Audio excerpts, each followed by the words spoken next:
लगता है फिर कुछ बेकार की बातें सोचने निकल गया है तुम्हारा दिमाग। तभी तो पति को घर आए 10 मिनट हो गए हैं और तुम्हें उसे चाय देना भी ध्यान नहीं है। तुम कमाती नहीं हो, फिर भी यह सोचकर शादी कर ली थी कि कामकाजी बीवी नहीं है, कम से कम घर ठीक से संभाल लेगी, पर तुम तो खुद ही उलझी रहती हो। घर और पति का क्या ख्याल रखोगी? शुभम झुंझलाते हुए बोला। उसका बस चले तो घसीटता हुआ उसे किचन तक ले जाए और चाय बनवाए। आज नहीं तो कल वह ऐसा करने भी लगेगा।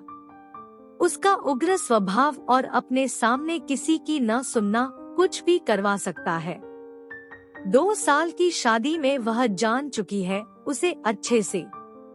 शादी करने का पछतावा क्या शुभम को ही है? उससे भी तो पूछे वह। उसे क्या पछतावा नहीं है? शुभम तो खैर हर चीज में कुछ न कुछ खराबी ढूंढ लेता है, फिर चाहे खाना हो या कोई रिश्ता। पछतावा तो उसे है, उसने कौन सी अपनी मर्जी से उससे शादी की थी। पछतावा ही क्या, वह तो इसे अपना बुरा भाग्य मानती है। जब भी माँ बाप जबरदस्ती करते हैं, लड़की से उसका प्यार छीन किसी और के साथ विदा कर देते हैं, तब कौन सी लड़की है जो खुश रह पाई होगी?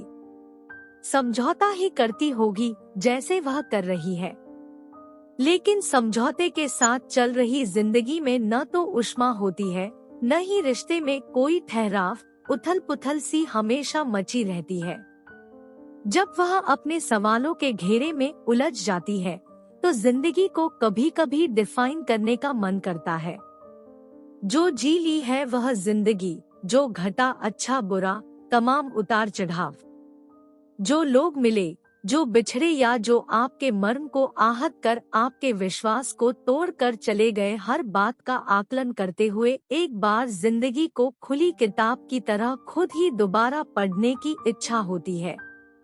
मजे की बात यह है कि जिंदगी की किताब ऐसी है जिस पर लगातार लिखा ही जाता है, तभी तो कभी भी उसके पन्नों की संख्या पर तब तक विराम नहीं लगाया जा सकता जब तक आखिरी अध्याय के आखिरी पन्ने पर पहुंचकर न तो कुछ खुद लिखने की इच्छा बाकी रहती है, न ही दूसरों को लिखने की उपयोगिता महसूस होती है।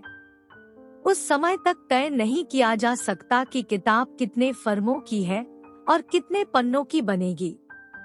फर्मों का हिसाब बिठाने के लिए शुरू मध्य या जहां से संभव हो कुछ पन्नों पर लिखे शब्दों को काटना छांटना भी पड़ता है, ताकि किताब यूं ही अचानक बिना किसी निष्कर्ष के समाधान दिए बिना खत्म न हो जाए या उसमें लिखी कहानी अधूरी न लगे।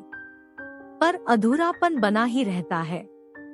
शायद आदत हो गई है हमें ऐसे जीने की, वैसे ही जैसे रीत और परंपरा निभाने की हमें इतनी आदत हो गई है कि जैसा चल रहा है चलने दो की लीक से बंधे जिंदगी के हर क्षण को जीते रहते हैं। सच कहूँ तो काटते जाते हैं। कुछ अलग हटकर करने या सोचने में वर्षों लग जाते हैं और तब तक जिंदगी के सुनहरे साल हाथ से निकल जाते हैं। तभी मुझे लगता है बीच बीच में रुककर जिंदगी को डिफाइन करना चाहिए, उसे समझना चाहिए और खुद को भी समझाना चाहिए कि हमें क्या चाहिए। तब संभव है अपने लिए निर्णय लेना आसान हो जाए। अपने बारे में सोचने में ग्लानि का अनुभव न हो। रिश्तों को तब हो सकता है च्युइंगम की तरह खींचते जाना न पड़े और प्रेम का स्वांग भी न करना पड़े। प्रेम भी नहीं, साथ रहने का स्वांग न करना पड़े। तुम्हारा इस तरह की बेकार की बातों में सिर खपाना ही तुम्हारी बीमारी का कारण है। मुझे तुमसे डर लगने लगा है। तुम पागल होती जा रही हो। शुभम पहले दबे शब्दों में उसे उलाहने के तौर पर या नाराजगी जताते हुए इस तरह की बातें कहा करता था, पर अब स्पष्ट शब्दों में कहता है, वह भी आवाज ऊंची करके ताकि आसपास वाले ही क्या दूर दूर तक लोगों को यह सुनाई पड़ जाए। डॉक्टर के पास ले जाता है तो वहाँ भी यही कहता है कि यह अपना मानसिक संतुलन खो रही है। डॉक्टर ने समझाया है कितनी बार कि ऐसा कुछ नहीं है। रागिनी जी एकदम स्वस्थ है, मानसिक रूप से। शारीरिक रोग तो सभी को होते हैं। ये थोड़ा ज्यादा सेंसिटिव है, इसलिए बुखार जल्दी जल्दी आ जाता है, पर इसका संबंध किसी तरह की मानसिक बीमारी से कतई नहीं है मिस्टर शुभम। बस सोचती ज्यादा है। आप इनकी देखभाल जरा संवेदनशील होकर करेंगे, इन्हें ढेर सारा प्यार देंगे और पैम्पर करेंगे तो यह जल्दी ठीक हो जाएंगी। असल में मन के किसी कोने में यही इच्छा रखती है, यह कि उन्हें पैम्पर किया जाए। वह महसूस करना चाहती है कि आप उन्हें प्यार करते हैं।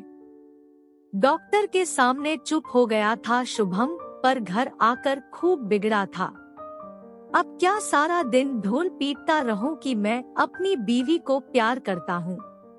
किससे कहानियां गढ़ दी और तुम जैसे बेवकूफों ने उन्हें पढ़ा और प्यार के सपनों में डूबने लगे।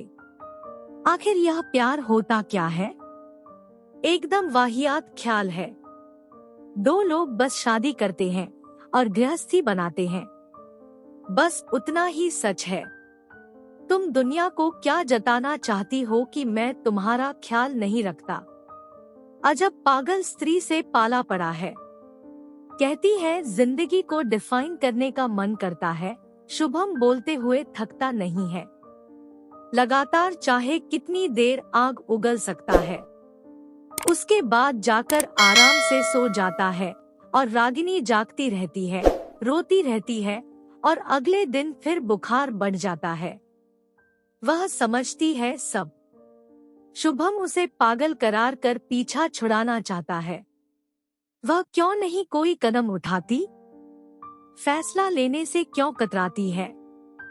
कब तक यही सोचेगी कि एक दिन सब ठीक हो जाएगा? थोड़ा रुककर क्यों नहीं जिंदगी के इन 2 वर्षों का लेखा जोखा कर लेती? राह खुद ब खुद मिल जाएगी। प्यार करना जानता ही कहाँ है शुभम। प्यार किया हो तो जाने न शुभम की प्यार का संग कैसा इंद्रधनुषी बना देता है जीवन में। पल्लव की छवि उसकी आंखों के सामने तैर गई। तब माम पापा का विरोध नहीं कर पाई। काश चली जाती पल्लव के साथ। उसके भीतर अभी भी नरम कोम्पलों सा बिछा है उसका प्यार। शुभम चाहे कितने कांटे चुभोए, पल्लव के एहसासों का बिछौना उसे सहला देता है। पर कभी कभी वह डर जाती है, कहीं सचमुच पागल तो नहीं हो रही है। उसका मानसिक संतुलन गड़बड़ा तो नहीं रहा है। शुभम का साथ अब कांच के टूटे टुकड़ों पर चलने जैसा हो गया है। वह अपना आत्मविश्वास, अपना आत्मसम्मान खोना नहीं चाहती। एक दिन सब ठीक हो जाएगा, इसलिए जैसा चल रहा है चलने दो। नहीं, वह अब इस लीक पर नहीं चल सकती। सुबह तक रागिनी अपनी जिंदगी को डिफाइन कर चुकी थी। पल्लव, देर कर दी मैंने, पर अब आ रही हूँ। साथ चलेंगे तो जो भी मुश्किलें आएंगी उनका सामना आसानी से कर लेंगे। जानती हूँ अब भी तुम मेरा इंतजार कर रहे हो। क्या तुम्हें पता था कि तुम्हारा प्यार मुझे लौटा लाएगा या मुझ में ही जिंदगी से लड़ने की ताकत आ जाएगी? मैं जा रही हूँ। शुभम चिल्ला रहा है, क्या कह रहा है, चीजें फेंक रहा है। यह सब देखने सुनने के लिए वह नहीं रुकी इस बार। साथ रहने का स्वांग वह नहीं कर सकती और